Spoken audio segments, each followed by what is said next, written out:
ക്രിസ്തു യേശുവിൽ എല്ലാവർക്കും സ്നേഹവന്ദനം. വീണ്ടും ഒരു വീഡിയോയിലേക്ക് എല്ലാവരെയും സ്വാഗതം ചെയ്യുന്നു. ഇന്ന് നമ്മൾ ചിന്തിക്കുന്നത് ക്രിസ്തുവിലുള്ള മരണത്തെക്കുറിച്ചാണ്. നമ്മൾ കഴിഞ്ഞ വീഡിയോയിൽ മനസ്സിലാക്കി ഒരു വ്യക്തി ക്രിസ്തുവിനോടുകൂടെ മരിക്കുമ്പോഴാണ് ക്രിസ്തുവിനോടുകൂടെ ജീവിക്കുന്നത്. അങ്ങനെ ക്രിസ്തുവിനോടുകൂടെ ജീവിക്കണമെങ്കിൽ നമ്മൾ ക്രിസ്തുവിൽ മരിക്കണം. അങ്ങനെ ക്രിസ്തുവിൽ മരിക്കണമെങ്കിൽ അത് 7 തരത്തിലുള്ള മരണമുണ്ടെന്നാണ് ബൈബിൾ പഠിപ്പിക്കുന്നത്. അതിൽ നമ്മൾ കഴിഞ്ഞ വീഡിയോയിൽ 3 മരണത്തെക്കുറിച്ച് നമ്മൾ ചിന്തിച്ചിരുന്നു. ഒന്ന്, ലോകത്തിന്റെ ആദിപാഠങ്ങൾക്ക് മരിക്കണം. രണ്ടാമതായി നമ്മൾ പിതൃപാരമ്പര്യങ്ങൾക്ക് മരിക്കണം. മൂന്നാമതായി നമ്മൾ ജഡസംബന്ധമായിട്ട് മരിക്കണം. അപ്പൊ ഈ അങ്ങനെ 3 മരണം കഴിഞ്ഞു. ഇനി 4മതൊരു മരണമുണ്ട്, അത് പാപസംബന്ധമായിട്ട് മരിക്കണം. അപ്പൊ ക്രിസ്തുവിനോടുകൂടെ ജീവിക്കണമെങ്കിൽ നമ്മൾ 7 മരണം നമ്മൾ പ്രാപിക്കണം. അതിൽ 4മത്തെ മരണമാണ് പാപസംബന്ധമായിട്ട് മരിക്കണം. എന്താണ് ഈ പാപസംബന്ധമായിട്ട് മരിക്കുക എന്ന് പറഞ്ഞാൽ? ആദ്യം നമ്മൾ മനസ്സിലാക്കിയതാണ്, നമ്മുടെ പാപശരീരത്തിന് നീക്കം വരേണ്ടതിന് നമ്മുടെ പഴയ മനുഷ്യൻ ക്രിസ്തുവിനോടുകൂടെ ക്രൂശിക്കപ്പെട്ടു എന്ന് നാം പറയുന്നു. അങ്ങനെ ക്രിസ്തുവിനോടുകൂടെ ക്രൂശിക്കുന്ന ഒരു വ്യക്തിയുടെ 1ാം മരണമാണ്. വീണ്ടും നമ്മളിവിടെ പാപസംബന്ധമായി മരിക്കുക എന്ന് പറഞ്ഞാൽ, ഇവിടെ റോമർക്കെഴുതിയ ലേഖനം 6-ാം അധ്യായം 10-ാം വാക്യം പഠിപ്പിക്കുന്നത് എങ്ങനെയാണ്? അവൻ മരിച്ചത് പാപസംബന്ധമായിട്ട് ഒരിക്കലായിട്ട് മരിച്ചു, അവൻ ജീവിക്കുന്നതോ ദൈവത്തിന് ജീവിക്കുന്നു. അപ്പൊ നമ്മളിവിടെ തിരിച്ചറിയേണ്ടത്, യേശു ക്രിസ്തു മരിച്ചത് പാപസംബന്ധമായിട്ടാണ്. അങ്ങനെ പാപസംബന്ധമായിട്ട് യേശു ക്രിസ്തു ഒരിക്കലായി മരിച്ചു, അവൻ ജീവിക്കുന്നത് ദൈവത്തിന് വേണ്ടി ജീവിക്കുന്നതാണ്. അപ്പൊ ഇവിടെ തിരിച്ചറിയേണ്ടത്, യേശു കാൽവരി മലയിൽ മരിച്ച കാര്യമല്ല എഴുതി വെച്ചിരിക്കുന്നത്, യേശു ക്രിസ്തുവിൽ മരിച്ച കാര്യമാണ്. അങ്ങനെ യേശു ക്രിസ്തുവിൽ മരിച്ചു. അങ്ങനെ ക്രിസ്തുവിൽ മരിച്ച യേശു പിന്നീട് ജീവിച്ചത് ദൈവത്തിന് വേണ്ടിയിട്ടാണ്. നമ്മൾ യേശുവിന്റെ സുവിശേഷ പ്രഘോഷണ കാലം മുഴുവൻ പരിശോധിച്ചാൽ, പിന്നീട് യേശു ആ 3 വർഷം അല്ലെങ്കിൽ 3.5 വർഷത്തോളം ജീവിച്ചത് ദൈവത്തിന് വേണ്ടിയായിരുന്നു ജീവിച്ചത്. അപ്പൊ ഇവിടെ വചനം പഠിപ്പിക്കുന്നത്, അവൻ മരിച്ചത്, യേശു ക്രിസ്തു മരിച്ചത് പാപസംബന്ധമായിട്ട് ഒരിക്കലായിട്ട് മരിച്ചു, അവൻ ജീവിക്കുന്നതോ ദൈവത്തിന് ജീവിക്കുന്നത്. നമ്മളും അതുപോലെ തന്നെയാണ്. യേശുക്രിസ്തു പാപസംബന്ധമായിട്ട് ഒരിക്കലായിട്ട് മരിച്ചു, പിന്നീട് അവൻ ജീവിച്ചത് ദൈവത്തിന് വേണ്ടിയിട്ടാണ്. നമ്മളും അതുപോലെ തന്നെ. അതാണ് അതിന്റെ 6-ാം അധ്യായം 11-ാം വാക്യം പഠിപ്പിക്കുന്നത്, അവണ്ണം നിങ്ങളും പാപസംബന്ധമായി മരിച്ചവരെന്നും യേശുക്രിസ്തുവിൽ ദൈവത്തിന് ക്രിസ്തു യേശുവിൽ ദൈവത്തിന് ജീവിക്കുന്നവരെന്നും നിങ്ങളെ തന്നെ എണ്ണുവൻ. അപ്പൊ നമ്മൾ സ്വയം തിരിച്ചറിയേണ്ടത്, അല്ലെങ്കിൽ നമ്മൾ സ്വയം മനസ്സിലാക്കേണ്ടത്, നമ്മൾ ക്രിസ്തുവിൽ മരിച്ചു കഴിഞ്ഞാൽ നമ്മൾ ജീവിക്കുന്നത് പിന്നെ ദൈവത്തിന് വേണ്ടിയിട്ടാണ്. ഇവിടെ ക്രിസ്തുവിൽ മരിക്കുക എന്ന് പറഞ്ഞാൽ, പാപസംബന്ധമായിട്ട് നമ്മൾ പാപസംബന്ധമായിട്ട് മരിച്ചു, ഇനി ജീവിക്കുന്നത് ക്രിസ്തു യേശുവിൽ ദൈവത്തിന് ജീവിക്കുന്നവരാണെന്ന് നമ്മൾ സ്വയം തിരിച്ചറിയണം. അപ്പൊ യേശുവിലൂടെ നമുക്ക് ക്രിസ്തുവിനെ ലഭിച്ചപ്പോഴാണ് നമ്മൾ ക്രിസ്തുവിൽ മരിച്ചത്. പിന്നെ നമ്മൾ ഈ ഭൂമിയിൽ ജീവിക്കുന്നത് ദൈവത്തിന് വേണ്ടിയിട്ടാണ്. യേശു ക്രിസ്തുവും ഇതുപോലെ തന്നെയാണ് ജീവിച്ചത്. യേശു തന്റെ ശരീരം അല്ലെങ്കിൽ പാപസംബന്ധമായിട്ട് യേശു മരിച്ചു, അപ്പോൾ യേശു ക്രിസ്തുവിനെ സ്വീകരിച്ചു. അങ്ങനെ ക്രിസ്തുവിനെ സ്വീകരിച്ച യേശു പിന്നീട് ജീവിച്ചത് ദൈവത്തിന് വേണ്ടിയിട്ടാണ്. ഒരു വ്യക്തി ക്രിസ്തുവിൽ മരിച്ചു കഴിഞ്ഞാൽ പിന്നെ ജീവിക്കുന്നത് ക്രിസ്തുവായിട്ടാണ്. അതാണ് ഇവിടെ വചനം പഠിപ്പിക്കുന്നത്. അപ്പൊ നമ്മൾ ഇങ്ങനെയാണ്, യേശു ക്രിസ്തുവിനെ പോലെ തന്നെയാണ് നമുക്ക് വേറെ അതിൽ വലിയ വ്യത്യാസങ്ങളൊന്നുമില്ല. നിങ്ങളും നമ്മൾ ഓരോരുത്തരും പാപസംബന്ധമായി മരിച്ചവരെന്നും ക്രിസ്തു യേശുവിൽ ദൈവത്തിന് ജീവിക്കുന്നവരെന്നും നിങ്ങളെ തന്നെ എണ്ണുവിൻ. അപ്പൊ നമ്മള് പാപസംബന്ധമായിട്ട് മരിച്ചത് യേശുവിലൂടെ ക്രിസ്തുവിനെ ലഭിച്ചപ്പോഴാണ്. അങ്ങനെ ക്രിസ്തുവിനെ ലഭിച്ചു കഴിഞ്ഞപ്പോൾ നമ്മുടെ പാപശരീരത്തെ നമ്മൾ ക്രിസ്തുവിനോടുകൂടെ ക്രൂശിച്ചു, നമ്മൾ മരിച്ചു. അപ്പൊ നമ്മൾ മരിച്ചു കഴിഞ്ഞപ്പോൾ നമ്മൾ ഉയർത്തെഴുന്നേറ്റു ക്രിസ്തുവിന് വേണ്ടി, അല്ലെങ്കിൽ ക്രിസ്തുവിൽ ദൈവത്തിന് ജീവിക്കുന്നവരാണ്. അപ്പൊ നമ്മൾ പാപസംബന്ധമായിട്ട് മരിച്ചു, പിന്നെ ദൈവത്തിന് വേണ്ടി ജീവിക്കുന്നവരാണെന്ന് നമ്മൾ സ്വയം മനസ്സിലാക്കണം. വീണ്ടും പൗലോസ്ലീഹ നമ്മളെ പഠിപ്പിക്കുകയാണ്. റോമർക്കെഴുതിയ ലേഖനം ഈ 10-ാം അധ്യായം അതിന്റെ 6-ാം അധ്യായം അതിന്റെ 12-ാം വാക്യം പഠിപ്പിക്കുന്നത് എങ്ങനെയാണ്? ആകയാൽ പാപം നിങ്ങളുടെ മർത്യ ശരീരത്തിന്റെ മോഹങ്ങളെ അനുസരിക്കുമാറ് വാഴരുത്. അപ്പൊ നമ്മള് ഇങ്ങനെ ക്രിസ്തുവിൽ മരിച്ചു, ഇനി നമ്മള് പാപത്തിന്റെ ആ മോഹങ്ങൾ അനുസരിച്ച് നമുക്കറിയാം, മോഹം ഗർഭം ധരിച്ച് പാപത്തെ പ്രസവിക്കുന്നു, പാപം മുഴുത്തിട്ട് മരണത്തെ പേർന്നു. അതാണ് വചനം പഠിപ്പിക്കുന്നത്. അപ്പൊ നമ്മളിലെ മോഹമാണ് നമ്മളെ പാപത്തിലേക്ക് നയിക്കുന്നത്. മോഹം ഗർഭം ധരിച്ചു. ഇവിടെ പൗലോസ്ലീഹ നമ്മെ പഠിപ്പിക്കുന്നത്, നമ്മള് ഈ നമ്മുടെ മോഹങ്ങൾ അനുസരിച്ച് നമ്മൾ ക്രിസ്തുവിൽ മരിച്ചവരാണ്. അങ്ങനെ ക്രിസ്തുവിൽ മരിച്ച് ഉയർത്തെഴുന്നേറ്റ വ്യക്തികൾ ആരും നമ്മുടെ മോഹങ്ങൾ അനുസരിച്ച് ഇനി ജീവിക്കരുത് എന്നാണ് പൗലോസ് നമ്മളെ ഈ വചനത്തിലൂടെ ഓർമ്മപ്പെടുന്നത്. പിന്നെ നമ്മൾ എന്ത് ചെയ്യണം? അതിന്റെ 13 വാക്യം പഠിപ്പിക്കുകയാണ്. റോമർക്ക് ലേഖനം 6 അതിന്റെ 13 പഠിപ്പിക്കുന്നത്, നിങ്ങളുടെ അവയവങ്ങളെ അനീതിയുടെ ആയുധങ്ങളായി പാപത്തിന് സമർപ്പിക്കുകയും അരുത്. നിങ്ങളെ തന്നെ മരിച്ചിട്ട് ജീവിക്കുന്നവരായും നിങ്ങളുടെ അവയവങ്ങളെ നീതിയുടെ ആയുധങ്ങളായി ദൈവത്തിന് സമർപ്പിക്കുകയും. അപ്പൊ ഇവിടെ വചനം പഠിപ്പിക്കുന്നത്, നമ്മൾ ഇങ്ങനെ ഇനി അനീതി ചെയ്ത് ഈ ഭൂമിയിൽ ജീവിക്കരുത്. നമ്മുടെ ശരീര അവയവങ്ങളെ അനീതിയുടെ ആയുധങ്ങളായി ഇനി പാപത്തിന് സമർപ്പിക്കരുത്. മറിച്ച് നമ്മൾ സ്വയം എപ്പോഴും ചിന്തിക്കേണ്ടത്, നമ്മൾ മരിച്ചിട്ട് ജീവിക്കുന്നവരാണ്. അപ്പൊ നമ്മുടെ ശരീരത്തിലെ ഓരോ അവയവങ്ങളെയും നീതിയുടെ ആയുധങ്ങളായി ദൈവത്തിന് സമർപ്പിക്കണം എന്നാണ് ഇവിടെ വചനം പഠിപ്പിക്കുന്നത്. നമുക്കറിയാം, നീതി ലഭിക്കുന്നത് ക്രിസ്തുവിലൂടെയാണ്. അപ്പൊ നമ്മൾ ക്രിസ്തുവിൽ മരിച്ച് ഉയർത്തെഴുന്നേറ്റവരാണ്. ഇനി ഞാൻ പാപം ചെയ്യാൻ പാടില്ല, ഇനി ഞാൻ ദൈവത്തിന് വേണ്ടി ജീവിക്കുന്നവരാണെന്ന് നമ്മൾ ജീവിതത്തിലെ ഓരോ നിമിഷവും ചിന്തിച്ച്, അങ്ങനെ ആ ഒരു ചിന്തയിലായിരിക്കണം നമ്മൾ ജീവിക്കുന്നത്. അങ്ങനെ ആ ചിന്തയിൽ ജീവിക്കുമ്പോൾ ഒരിക്കലും നമ്മളുടെ പാപത്തെ കുറിച്ചുള്ള ആ ഒരു മോഹം കടന്നു വരുന്നില്ല. അങ്ങനെ നമ്മൾ പാപത്തിന് നമ്മുടെ ശരീരം അടിമപ്പെടുന്നതുമില്ല. നേരെ മറിച്ച് നമ്മൾ പാപത്തെ കുറിച്ചാണ് ചിന്തിക്കുന്നതെങ്കിൽ ആ പാപത്തെ കുറിച്ച് ചിന്തിച്ച് അവസാനം ആ ചിന്ത നമ്മളെ പാപത്തിന്റെ അടിമത്തത്തിലേക്ക് നയിക്കും. നേരെ മറിച്ച് നമ്മൾ എപ്പോഴും ചിന്തിക്കുകയാണ്, ഞാൻ പാപസംബന്ധമായി മരിച്ച ഒരു വ്യക്തിയാണ്. ഇനി ഞാൻ ഈ ഭൂമിയിൽ ജീവിക്കുന്ന ഓരോ നിമിഷവും എന്റെ ദൈവത്തിന് വേണ്ടിയാണ് ഞാൻ ജീവിക്കുന്നത്. അങ്ങനെ ചിന്തിച്ച് ജീവിക്കുന്ന ഒരു വ്യക്തിയും പിന്നീട് പാപത്തിന് വഴിപ്പെടുകയില്ല, അല്ലെങ്കിൽ പാപത്തിൽ അവൻ വീഴുകയില്ലെന്നാണ് വചനം പഠിപ്പിക്കുന്നത്. ഇതാണ് നമ്മൾ യോഹന്നാന്റെ ലേഖനത്തിൽ നമ്മൾ പഠിക്കുന്നുണ്ട്. ദൈവത്തിൽ നിന്ന് ജനിച്ചവരാരും പാപം ചെയ്യുന്നില്ല. അവൻ ദൈവത്തിന്റെ വിത്ത് അവനിൽ വസിക്കുന്നു, അവൻ തന്നെത്താൻ സൂക്ഷിക്കുന്നു, ദുഷ്ടൻ അവനെ തൊടുന്നതുമില്ല. എങ്ങനെയാണ് ഒരു വ്യക്തി, ദൈവത്തിൽ നിന്ന് ജനിച്ച വ്യക്തി തന്നെത്താൻ സൂക്ഷിക്കുന്നത്? അവൻ എപ്പോഴും ചിന്തിക്കുന്നത്, ഞാൻ ക്രിസ്തുവിൽ മരിച്ച് ഉയർത്തെഴുന്നേറ്റവനാണ്, ഞാൻ ഈ ഭൂമിയിൽ ഇപ്പോൾ ജീവിക്കുന്നത് ദൈവത്തിന് വേണ്ടിയാണ്. അങ്ങനെ ആ ഒരു ചിന്തയിലൂടെ ജീവിക്കുന്ന ഒരു വ്യക്തിയും പിന്നീട് പാപത്തിൽ വീഴുകയില്ലെന്നാണ് ഇവിടെ വചനത്തിലൂടെ പൗലോസ്ലീഹ നമ്മളെ പഠിപ്പിക്കുന്നത്. വീണ്ടും ഇതാണ് നമ്മൾ പാപസംബന്ധമായിട്ട് മരിക്കണം എന്ന് പറഞ്ഞത്. നമ്മള് ആദ്യം ചിന്തിച്ചതാണ്, മോഹം ഗർഭം ധരിച്ച് പാപത്തെ പ്രസവിക്കുന്നു, പാപം മുഴുത്തിട്ട് മരണത്തെ പേറുന്നു. അപ്പൊ നമ്മുടെ മോഹം, നമ്മുടെ തെറ്റായ മോഹങ്ങൾ നമ്മുടെ ചിന്തയിൽ വരുന്നില്ലെങ്കിൽ നമ്മൾ പാപത്തിൽ വീട് പോവുകയില്ല, അല്ലെങ്കിൽ ആ മോഹം പിന്നീട് പാപത്തിലേക്ക് നമ്മൾ നയിക്കുകയില്ല. അപ്പൊ തെറ്റായ മോഹങ്ങൾ അനുസരിച്ച് നമ്മൾ ജീവിക്കാതെ നമ്മള് പാപസംബന്ധമായിട്ട് മരിച്ചവരാണ്. ഒരു കാലത്ത് ഞാൻ പാപിയായി ജീവിച്ചവനാണ്. ഞാൻ ക്രിസ്തുവിനെ കണ്ടെത്തുകയും ക്രിസ്തുവിൽ മരിക്കുകയും ചെയ്തപ്പോൾ ഞാൻ ദൈവവുമായിട്ട് ഒന്നായി തീർന്നു, അല്ലെങ്കിൽ ദൈവവുമായിട്ടുള്ള ശത്രുത നീങ്ങി. ഞാൻ ഈ ഭൂമിയിൽ ഇനി ജീവിക്കുന്നത് ദൈവത്തിന് വേണ്ടിയാണ്. അങ്ങനെ ആ ഒരു ചിന്തയിലായിരിക്കണം നമ്മൾ ജീവിക്കുന്നത്. അതുകൊണ്ടാണ് ഇവിടെ വചനം പഠിപ്പിക്കുന്നത്, നമ്മൾ പാപസംബന്ധമായിട്ട് മരിക്കണം. അങ്ങനെ പാപസംബന്ധമായിട്ട് മരിച്ചാലാണ് നമുക്ക് ദൈവത്തിന്റെ നീതിമാന്മാരായിട്ട് ഈ ഭൂമിയിൽ ജീവിക്കാൻ സാധിക്കുകയുള്ളൂ. അതുകൊണ്ടാണ് വചനം ഇവിടെ പാപസംബന്ധമായിട്ട് നമ്മൾ മരിക്കണമെന്ന് വചനം പഠിപ്പിക്കുന്നത്. വീണ്ടും നമ്മൾ ഇനി ക്രിസ്തുവിലുള്ള 5ാമത്തെ മരണം ന്യായപ്രമാണത്തിന് മരിക്കണം എന്നാണ് വചനം പഠിപ്പിക്കുന്നത്. അപ്പൊ എന്തിനാണ് ന്യായപ്രമാണത്തിന് മരിക്കുന്നത്? നമ്മൾ ന്യായപ്രമാണം അനുസരിച്ചാണ് ജീവിക്കുന്നത്. ന്യായപ്രമാണത്തിന് മരിച്ചാൽ മാത്രമേ നമുക്ക് ക്രിസ്തുവിനെ ലഭിക്കുകയുള്ളൂ. അതാണ് അതൊക്കെ കഴിഞ്ഞ കുറെ വീഡിയോകളിലൂടെ നമ്മളത് മനസ്സിലാക്കിയതാണ്. അതാണ് റോമർക്ക് എഴുതിയ ലേഖനം 10 4 നമ്മൾ പഠിക്കുന്നത്, വിശ്വസിക്കുന്ന ഏവർക്കും നീതി ലഭിപ്പാൻ ക്രിസ്തു ന്യായപ്രമാണത്തിന്റെ അവസാനമാകുന്നു. അപ്പൊ ദൈവം തന്റെ വിശ്വാസിക്ക് നീതി നടത്തി കൊടുക്കുന്നത് തന്റെ പുത്രനായ ക്രിസ്തുവിനെ നൽകിക്കൊണ്ടാണ്. അപ്പൊ ഒരു വ്യക്തി ന്യായപ്രമാണത്തിന് മരിക്കുമ്പോഴാണ് അവന് ക്രിസ്തുവിനെ ലഭിക്കുന്നത്. അപ്പൊ ന്യായപ്രമാണത്തിന് മരിച്ചാൽ മാത്രമേ നമുക്ക് ക്രിസ്തുവിനെ ലഭിക്കുകയുള്ളൂ.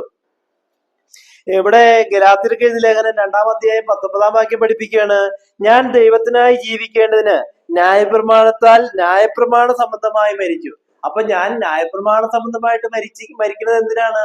എനിക്ക് ക്രിസ്തുവിനെ ലഭിക്കണം, എനിക്ക് ദൈവത്തിന് വേണ്ടി ജീവിക്കണം. അപ്പൊ ക്രിസ്തുവിനെ ലഭിക്കണമെങ്കിലും ദൈവത്തിന് വേണ്ടി ജീവിക്കണമെങ്കിലും നമ്മള് ന്യായപ്രമാണത്തിന് മരിക്കണമെന്നാണ് വചനം പഠിപ്പിക്കുന്നത്. അങ്ങനെ ന്യായപ്രമാണത്തിൽ മരിക്കുന്നവർക്കാണ്, ന്യായപ്രമാണ സംബന്ധമായിട്ട് മരിക്കുന്നവരാണ് ദൈവത്തിനായിട്ട് ജീവിക്കുന്നത്. അങ്ങനെ ന്യായപ്രമാണത്തിൽ മരിക്കുന്നവർക്ക്, ന്യായപ്രമാണ സംബന്ധമായിട്ട് മരിക്കുന്നവർക്ക് ദൈവം തന്റെ പുത്രനായ ക്രിസ്തുവിനെ അവന് നൽകുന്നു. വീണ്ടും നമ്മൾ റോമർക്ക് എഴുതിയ ലേഖനം അതിന്റെ 7-ാം അധ്യായം 4-ാം വാക്യം പഠിപ്പിക്കുകയാണ്. അതുകൊണ്ട് സഹോദരന്മാരെ, നാം ദൈവത്തിന് ഫലം കായ്ക്കുമാറ് മരിച്ചിട്ട് ഉയർത്തെഴുന്നേറ്റ വേറൊരുവനാകേണ്ടതിന് നിങ്ങളും ക്രിസ്തുവിന്റെ ശരീരമുഖാന്തരം ന്യായപ്രമാണ സംബന്ധമായി മരിച്ചിരിക്കുന്നു. അപ്പൊ നമ്മുടെ ശരീരം ക്രിസ്തുവിന് നൽകിയാണ് നമ്മൾ ക്രിസ്തുവിനെ സ്വീകരിക്കുന്നത്. അപ്പൊ ഇവിടെ വചനം പഠിപ്പിക്കുകയാണ്, നമ്മളിങ്ങനെ ഭൂമിയില് ക്രിസ്തുവിനെ മരിച്ചു കഴിഞ്ഞാൽ നമ്മള് ജീവിച്ചു ഉയർത്തെഴുന്നേറ്റ വേറൊരുവനാകേണ്ടതിന് നമ്മുടെ ശരീര സംബന്ധമായി നമ്മള് ക്രിസ്തുവിൽ നമ്മുടെ ശരീര സംബന്ധമായി മരിച്ചിരിക്കുന്നു. അപ്പൊ നമ്മള് ഇവിടെ മനസ്സിലാക്കേണ്ടത്, നമ്മൾ ക്രിസ്തുവിൽ മരിച്ചു കഴിഞ്ഞാൽ നമ്മൾ പിന്നെ വേറൊരു വ്യക്തിയെ കല്യാണം കഴിക്കുകയാണ്. അതാണ് ഇവിടെ നമ്മൾ അതിന്റെ ഇംഗ്ലീഷ് പഠിച്ചാൽ അത് മനസ്സിലാകും. അതിന്റെ ഇംഗ്ലീഷിലെ റോമർക്ക് എഴുതിയ ലേഖനം 7-ാം അധ്യായം 4-ാം വാക്യം പഠിപ്പിക്കുന്നത് എങ്ങനെയാണ്? Wherefore, my brethren, you also are become dead to the law by the body of Christ, that you should be married to another, even to him who is raised from dead, that we should bring forth the fruit unto God. അപ്പൊ നമ്മൾ ദൈവത്തിന് ഫലം പുറപ്പെടുവിക്കേണ്ടതിന് നമ്മൾ നമ്മുടെ ശരീര സംബന്ധമായിട്ട് മരിച്ചു, നമ്മൾ ഉയർത്തെഴുന്നേറ്റ ക്രിസ്തുവിനെ വിവാഹം ചെയ്തിരിക്കുന്നതെന്നാണ് നമ്മളിവിടെ ഈ വചനത്തിലൂടെ, ഈ ഇംഗ്ലീഷിലെ പഠിച്ചു കഴിഞ്ഞാൽ മനസ്സിലാകുന്നത്.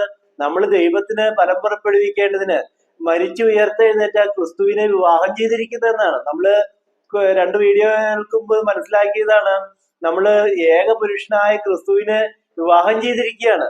പൗലോസ്ലീഹ അന്ന് നമ്മൾ മനസ്സിലാക്കിയതാണ്, നമ്മളെ ഓരോരുത്തരെയും ക്രിസ്തുവിനെ നിർമ്മല വധുവായി ക്രിസ്തുവിന് വിവാഹം നിശ്ചയം ചെയ്തിരിക്കുകയാണ്. അപ്പൊ നമ്മൾ എപ്പോഴാണ് ക്രിസ്തുവിനെ വിവാഹം കഴിക്കുന്നത്, അപ്പോഴാണ് നമ്മൾ ക്രിസ്തുവായിത്തീരുന്നത്, അല്ലെങ്കിൽ ക്രിസ്തുവിലായിത്തീരുന്നത്. ഇവിടെ വചനം പഠിപ്പിക്കുന്നത്, നമ്മൾ ഇവിടെ ഈ റോമർക്ക് എഴുതിയ ലേഖനം 7-ാം അധ്യായം അതിന്റെ 4-ാം വാക്യം പഠിപ്പിക്കുന്നത് ഇങ്ങനെയാണ്. അതുകൊണ്ട് സഹോദരന്മാരെ, നാം ദൈവത്തിന് ഫലം കായ്ക്കുമാറ് മരിച്ചിട്ട് ഉയർത്തെഴുന്നേറ്റവനായ വേറൊരുവനാകേണ്ടതിന്. നമുക്കറിയാം, മരിച്ചിട്ട് ഉയർത്തെഴുന്നേറ്റത് ക്രിസ്തുവാണ്. അപ്പൊ ക്രിസ്തുവിന് വേണ്ടി നമ്മൾ ഈ ഭൂമിയിൽ ദൈവത്തിന് ഫലം പുറപ്പെടുവിക്കുന്നവരാകണമെന്നാണ് ഈ വചനം നമ്മെ പഠിപ്പിക്കുന്നത്. അപ്പൊ നമ്മൾ മരിച്ചു ഉയർത്തെഴുന്നേറ്റ, നമ്മൾ ക്രിസ്തുവിൽ മരിച്ച്, അല്ലെങ്കിൽ നമ്മൾ ദൈവത്തിന് ഫലം കായ്ക്കണമെങ്കിൽ നമ്മൾ മരിച്ചു ഉയർത്തെഴുന്നേറ്റ ക്രിസ്തുവിനെ വിവാഹം കഴിക്കണം. അങ്ങനെ ക്രിസ്തുവിനെ വിവാഹം കഴിച്ച് നമ്മൾ ദൈവത്തിന് ഫലം പുറപ്പെടുവിക്കുന്നവരാകണമെന്നാണ് ഈ വചനത്തിലൂടെ പൗലോസ്ലീഹ നമ്മെ പഠിപ്പിക്കുന്നത്. അപ്പോൾ ഇതൊക്കെ വളരെ അങ്ങനെ ഈസി ആയിട്ടുള്ള ഒരു കാര്യമല്ല. നമ്മള് ഇങ്ങനെയുള്ള ഒരു സുവിശേഷം ഒന്നും ആരും നമ്മളെ പഠിപ്പിച്ചിട്ടില്ല. പക്ഷെ ബൈബിൾ പഠിപ്പിക്കുന്നത് ഈ ഒരു സുവിശേഷമാണ് നമ്മളെ പഠിപ്പിക്കുന്നത്. ഇതാണ് സത്യസുവിശേഷം. നമ്മൾ അല്ലാതെ നമുക്ക് കുറെ ഭൗതിക നേട്ടങ്ങൾ ഉണ്ടാകുന്നതോ, അങ്ങനെ ഭൗതിക നേട്ടങ്ങളെ കുറിച്ച് പഠിപ്പിക്കുന്നതോ, അല്ലെങ്കിൽ ദൈവത്തിന്റെ അനുഗ്രഹത്തെ കുറിച്ച് പഠിപ്പിക്കുന്നതോ, അല്ലെങ്കിൽ യേശുവിന്റെ 2-ാം വരവിനെ കുറിച്ച് പഠിപ്പിക്കുന്നതോ ഒന്നുമല്ല സത്യസുവിശേഷം. സത്യസുവിശേഷം നമ്മള് ക്രിസ്തുവിൽ മരിച്ച് ഉയർത്തെഴുന്നേറ്റ് ക്രിസ്തുവിന് വേണ്ടി ദൈവത്തിന് ഫലം പുറപ്പെടുവിക്കുന്നവരായി തീരണം. അങ്ങനെ ഫലം പുറപ്പെടുവിക്കുന്നവരായി തീരണമെങ്കിൽ നമ്മൾ മരിച്ചു ഉയർത്തെഴുന്നേറ്റ ക്രിസ്തുവിനെ വിവാഹം ചെയ്യുമ്പോഴാണ് നമ്മൾ ദൈവത്തിന് ഫലം കായ്ക്കുന്നവരായി തീരുന്നത്. അതുകൊണ്ടാണ് നമ്മൾ ന്യായപ്രമാണത്തിൽ മരിച്ച് ക്രിസ്തുവിനെ വിവാഹം കഴിക്കണം എന്ന് ഇവിടെ വചനം പഠിപ്പിക്കുന്നത്. അപ്പൊ 5-ാമത്തെ മരണം ജഡസംബന്ധമായ മരണമാണ്. ന്യായപ്രമാണ സംബന്ധമായിട്ടുള്ള മരണമാണ്. ന്യായപ്രമാണത്തിന് മരിക്കുന്നത് നമ്മൾ ക്രിസ്തുവിനെ ലഭിക്കാൻ വേണ്ടിയിട്ടാണ്. ഇവിടെ വചനം പഠിപ്പിക്കുന്നത്, മരിച്ചിട്ട് ഉയർത്തെഴുന്നേറ്റ ക്രിസ്തുവിന് വിവാഹം കഴിച്ച് നമ്മൾ ദൈവത്തിനെ ഫലം പുറപ്പെടുവിക്കുന്നവരായി തീരണമെന്നാണ് ഈ വചനത്തിലൂടെ ദൈവം നമ്മെ പഠിപ്പിക്കുന്നത്. വീണ്ടും നമ്മള് അടുത്ത മരണം, 6-ാമത്തെ മരണം, നമ്മള് മനസ്സിലാക്കിയതാണ്. ക്രിസ്തുവിൽ 7 രീതിയിലുള്ള മരണമുണ്ട്. അതിൽ 6-ാമത്തെ മരണമാണ് നമ്മള് ക്രിസ്തുവിൽ മരിക്കണം. മരണം, നമ്മളിപ്പോ 5 മരണത്തെ കുറിച്ച് പഠിച്ചു. ഇനി 6-ാമതൊരു മരണമുണ്ട്. അത് ക്രിസ്തുവിലുള്ള 6-ാമത്തെ മരണം നമ്മള് ക്രിസ്തുവിൽ മരിക്കുന്നതാണ്. ഇവിടെ ഗലാത്യർക്ക് എഴുതിയ ലേഖനം 5-ാം അധ്യായം അതിന്റെ 24-ാം വാക്യം പഠിപ്പിക്കുകയാണ്. ക്രിസ്തുവിനുള്ളവർ ജഡത്തെ അതിന്റെ രാഗമോഹങ്ങളോടുകൂടെ ക്രൂശിച്ചിരിക്കുന്നു. അപ്പൊ ഇവിടെ അതിന്റെ ഇംഗ്ലീഷ് പഠിച്ചു കഴിഞ്ഞാൽ, and they that are Christ have crucified the flesh with affection and lust. അപ്പൊ നമ്മുടെ കാമമോഹ വികാരങ്ങളെല്ലാം, നമ്മുടെ കാമവും മോഹങ്ങളും അങ്ങനെ തെറ്റായ ചിന്തകളെല്ലാം നമ്മള് ക്രിസ്തുവിനോടുകൂടെ ക്രൂശിക്കുന്നു.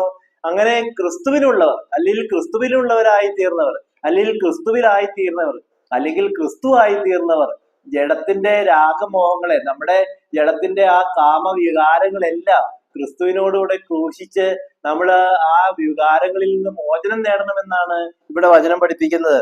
നമ്മുടെ എല്ലാ തെറ്റായ വികാര വിചാരങ്ങളും നമ്മൾ ക്രിസ്തുവിൽ ക്രൂശിച്ച് നമ്മൾ ക്രിസ്തുവിൻ്റെതായി തീരണം, അല്ലെങ്കിൽ ക്രിസ്തുവിലായി തീരണം, അല്ലെങ്കിൽ ക്രിസ്തുവായി തീരണം എന്നാണ് ഈ വചനം നമ്മെ പഠിപ്പിക്കുന്നത്.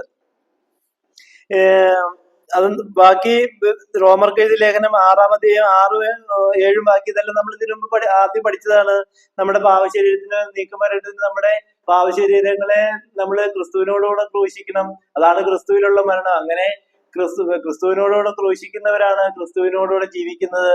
ഇതെല്ലാം നമ്മൾ മനസ്സിലാക്കിയതാണ്. അതുകൊണ്ട് അതിനെക്കുറിച്ച് നമ്മൾ കൂടുതൽ ഇനി മനസ്സിലാക്കുന്നില്ല. അവൻ മരിച്ചത് പാപസംബന്ധമായിട്ട് മരിച്ചു, അവൻ ജീവിക്കുന്നത് ദൈവത്തിന് ജീവിക്കുന്നത്. അങ്ങനെ അതുപോലെ തന്നെ നമ്മളും പാപസംബന്ധമായിട്ട് മരിച്ച് ക്രിസ്തുവിൽ മരിച്ച് ഉയർത്തെഴുന്നേറ്റ് ക്രിസ്തുവിനോടുകൂടെ ജീവിക്കണം എന്നാണ് ഇവിടെ ഈ വചനം പഠിപ്പിക്കുന്നത്. അപ്പൊ നമ്മൾ 7-ാമത്തെ മരണം ക്രിസ്തുവിലുള്ള മരണമാണ്. നമ്മൾ ക്രിസ്തുവിൽ മരിക്കുമ്പോഴാണ് നമ്മൾ ക്രിസ്തുവിനോടുകൂടെ ഉയർത്തെഴുന്നേൽക്കുന്നത്. ഇങ്ങനെ ക്രിസ്തുവിൽ ഒരു മരണമുണ്ടെന്നോ ക്രിസ്തുവിനോടുകൂടെ ഉയർത്തെഴുന്നേൽക്കാമെന്നോ ഒന്നും ഈ ലോകം നമ്മളെ പഠിപ്പിക്കുന്നില്ല. പക്ഷെ വചനം, ബൈബിൾ അസന്നിഗ്ധമായിട്ട് പഠിപ്പിക്കുന്നത് നമുക്ക് ദൈവം ക്രിസ്തുവിനെ നൽകിയിരിക്കുന്നു. നമ്മൾ ക്രിസ്തുവിൽ മരിച്ച് ഉയർത്തെഴുന്നേറ്റ് നമ്മളെ ദൈവം സ്വർഗത്തിലിരുത്തിയിരിക്കുകയാണ്. അപ്പൊ നമ്മള് ക്രിസ്തുവിൽ മരിച്ച് നമ്മുടെ പാപശരീരത്തിന് നീക്കം വന്ന് നമ്മള് ക്രിസ്തുവിൽ ഉയർത്തെഴുന്നേറ്റ് ദൈവത്തിന്റെ നീതിമാന്മാരായി ദൈവത്തിന് വേണ്ടി ഈ ഭൂമിയിൽ ജീവിക്കണമെന്നാണ് ഈ വചനത്തിലൂടെ എല്ലാം ദൈവം നമ്മെ പഠിപ്പിക്കുന്നത്. അപ്പൊ ഈ ക്രിസ്തുവിലുള്ള ഈ 7 മരണം പ്രാപിച്ച ഒരു വ്യക്തിയാണ് ക്രിസ്തുവിനോടുകൂടെ ഉയർത്തെഴുന്നേറ്റ് ക്രിസ്തുവിനോടുകൂടെ ജീവിക്കുന്നത്. അപ്പൊ നമ്മൾ ക്രിസ്തുവിൽ ജീവിക്കണമെന്ന് ആഗ്രഹിച്ചു കഴിഞ്ഞാൽ, അല്ലെങ്കിൽ ക്രിസ്തുവിനോടുകൂടെ ജീവിക്കണമെങ്കിൽ ക്രിസ്തുവിൽ ഈ 7 മരണം നമ്മൾ പ്രാപിക്കണം. അങ്ങനെ 7 മരണത്തിലൂടെയാണ് നമ്മൾ ക്രിസ്തുവിൽ മരിക്കുന്നത്. അങ്ങനെ ക്രിസ്തുവിൽ മരിച്ച ഓരോ വ്യക്തിയെയും ദൈവം ക്രിസ്തുവിനോടുകൂടെ ഉയർത്തെഴുന്നേൽപ്പിക്കുന്നു. അപ്പോൾ നമുക്കിവിടെ ഭൂമിയിൽ ഒരു മരണമുണ്ട്. ആ മരണം 1-ാമത്തെ മരണമാണ്. അത് ക്രിസ്തുവിലുള്ള മരണമാണ്. അങ്ങനെ ക്രിസ്തുവിൽ മരിച്ചവരാണ് ക്രിസ്തുവിനോടുകൂടെ ഉയർത്തെഴുന്നേൽക്കുന്നത്. യേശു ഈ ഒരു മാതൃകയാണ് നമുക്ക് നൽകിയിരിക്കുന്നത്. യേശു ക്രിസ്തുവിനെ സ്വീകരിച്ചു, ക്രിസ്തുവിൽ മരിച്ച് ഉയർത്തെഴുന്നേറ്റ് യേശു ക്രിസ്തു ആയിത്തീർന്നു. നാം ഓരോരുത്തരും അതുപോലെ തന്നെ ക്രിസ്തുവിൽ മരിച്ച് ഉയർത്തെഴുന്നേറ്റ് ക്രിസ്തുവായി തീരേണ്ടവരാണ്. ഇതാണ് യേശു പഠിപ്പിച്ചത്. ജഡത്തിൽ ജനിച്ചത് ജഡമാണ്. യോഹന്നാന്റെ സുവിശേഷത്തിൽ യേശു പഠിപ്പിച്ചു, ജഡത്തിൽ ജനിച്ചത് ജഡമാണ്, ആത്മാവിനാൽ ജനിച്ചതോ ആത്മാവാകുന്നു. അപ്പോൾ നമ്മൾ നമ്മുടെ മാതാപിതാക്കളിൽ നിന്ന് ഈ ഭൂമിയിൽ ജനിച്ചപ്പോൾ നമ്മൾ ജഡിക മനുഷ്യരാണ്. നമ്മൾ ദൈവത്തിൽ നിന്ന് ജനിക്കുന്നത്, നമ്മൾ ആത്മീയതയിൽ നിന്ന് ജനിക്കുമ്പോഴാണ് നാം ആത്മീയന്മാരായി തീരുന്നത്. അങ്ങനെ ആത്മീയന്മാരായി തീരണമെങ്കിൽ നമ്മൾ ക്രിസ്തുവിൽ മരിക്കണം. ക്രിസ്തുവിൽ മരിച്ച് ഉയർത്തെഴുന്നേൽക്കുന്നതാണ് ഒരു വ്യക്തിയുടെ 1-ാം മരണവും 1-ാമത്തെ പുനരുത്ഥാനവും. അപ്പൊ ഇങ്ങനെ ക്രിസ്തുവിൽ മരിച്ച് ഉയർത്തെഴുന്നേറ്റ് ക്രിസ്തുവിനോടുകൂടെ ജീവിച്ച് ദൈവത്തിനു വേണ്ടി ഫലം പുറപ്പെടുവിക്കുന്നവരായി തീരാം. അതാണ് ബൈബിൾ നമ്മെ പഠിപ്പിക്കുന്നത്. അതാണ് സത്യസുവിശേഷം. അങ്ങനെ ഈ സത്യസുവിശേഷം ഗ്രഹിച്ച നമ്മളെല്ലാവരും ഈ സത്യസുവിശേഷം ശരിയാവണ്ണം മനസ്സിലാക്കി നമ്മൾ ക്രിസ്തുവിൽ മരിച്ച് ഉയർത്തെഴുന്നേറ്റ് ഈ ഭൂമിയിൽ ദൈവത്തിനു വേണ്ടി ജീവിക്കുന്നവരായി തീരണം. അതാണ് ദൈവം നമുക്ക് നൽകിയിരിക്കുന്ന കൽപ്പന. അങ്ങനെ ജീവിക്കുന്നവരാണ് ക്രിസ്തുവിൽ മരിച്ച് ക്രിസ്തുവിനോടുകൂടെ ഉയർത്തെഴുന്നേറ്റ് ദൈവത്തിന് വേണ്ടി ഭൂമിയിൽ ജീവിക്കുന്നവരാണ് നിത്യതയിൽ പിതാവിനോടൊപ്പം അല്ലെങ്കിൽ നിത്യതയിൽ ദൈവത്തോടൊപ്പം വസിക്കുവാൻ പ്രാപ്തരായി തീരുന്നത്. നമ്മൾ ഈ ഇതിനോടനുബന്ധിച്ച് ഒരുപാട് വചനങ്ങളുണ്ട്. നമ്മൾ വളരെ ഷോർട്ടായിട്ടാണ് ഇതെല്ലാം പറഞ്ഞിരിക്കുന്നത്. നമ്മൾ ദൈവം അനുഗ്രഹിച്ചാൽ നമുക്ക് ഇതിനെക്കുറിച്ചൊക്കെ ഭാവിയിൽ വളരെ ഡീറ്റെയിൽ ആയിട്ട് പഠിക്കാം. അതിന് ദൈവം തന്നെ നമ്മളെ സഹായിക്കട്ടെ. നിങ്ങൾ എന്നെ ശ്രവിച്ച നിങ്ങളെല്ലാവരും ഈ സത്യസുവിശേഷം ശരിയാവണ്ണം മനസ്സിലാക്കുകയും മറ്റുള്ളവർക്ക് ഈ സത്യസുവിശേഷം പകർന്നു കൊടുത്ത് ഈ സുവിശേഷ വേലയിൽ നാം ഓരോരുത്തരും പങ്കാളികളായി തീരണം. അങ്ങനെ ദൈവത്തിന് വേണ്ടി ഫലം പുറപ്പെടുവിക്കുന്നവരായി തീരുവാൻ ഈ വീഡിയോ മറ്റുള്ളവർക്ക് ഷെയർ ചെയ്ത് കൊടുത്ത് ഈ സത്യസുവിശേഷം ഗ്രഹിക്കുവാൻ എല്ലാവരെയും പ്രാപ്തരാക്കി തീർക്കുക. അതാണ് ദൈവം നമ്മൾക്ക് നൽകിയിരിക്കുന്ന ദൗത്യം. അങ്ങനെ ദൈവത്തിന്റെ നമ്മൾ മരിച്ച് ഉയർത്തെഴുന്നേറ്റ് ദൈവത്തിന് വേല ചെയ്യുന്നവരായി തീരാം. അങ്ങനെ ദൈവത്തിന്റെ ഈ ദൈവത്തിന്റെ ഈ വയലിൽ, ദൈവത്തിന്റെ ഈ മുന്തിരിത്തോട്ടത്തിൽ വേല ചെയ്യുന്നവരായി തീരുവാൻ നമുക്ക് ക്രിസ്തുവിൽ മരിച്ച് ഉയർത്തെഴുന്നേറ്റ് ദൈവത്തിന് വേണ്ടി ജീവിക്കാം. അങ്ങനെ ജീവിക്കുവാൻ ദൈവം നിങ്ങളെല്ലാവരെയും സഹായിക്കുകയും ആ ഒരു സത്യസുവിശേഷത്തിലേക്ക് നിങ്ങളെല്ലാവരെയും വഴി നടത്തുകയും ചെയ്യട്ടെ എന്ന് പ്രത്യേകം പ്രാർത്ഥിക്കുന്നു.